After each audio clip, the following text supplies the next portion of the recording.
কড়াইতে তেল দিয়ে দিলাম।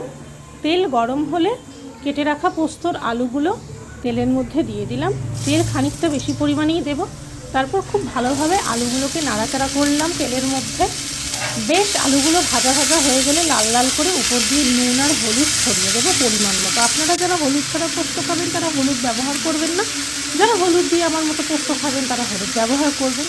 তারপর খুব ভালো করে আলুটা কষা হয়ে গেলে যে পোস্তটা আমি বেটে রেখেছিলাম কাঁচা লঙ্কা দিয়ে, সেই পোস্তটা উপর দিয়ে ছড়িয়ে দিলাম। এবার আপনারা পোস্তর মধ্যে কাঁচা লঙ্কা দিয়ে বাটতেও পারেন বা আলাদা করে কাঁচা লঙ্কা ছড়িয়ে দিতে পারেন। কাঁচা লঙ্কা চিড়ে দু চারটে আপনাদের পরিমাণ মতো যারা যেরকম ঝাল খাবেন ছড়িয়ে দিতে পারেন। এরপরে পোস্তটা দিয়ে খুব ভালো করে নাড়াচাড়া করে পরিমাণ মতো চিনি দিলাম। আমি পোস্ত বাটা দেওয়ার পর চিনি দিয়েছি, আপনারা পোস্ত বাটা দেওয়ার আগে বা পরে যখন ইচ্ছে চিনি দিতে পারেন। তারপর বেশি করে তেল ছড়িয়ে নামিয়ে নিলাম।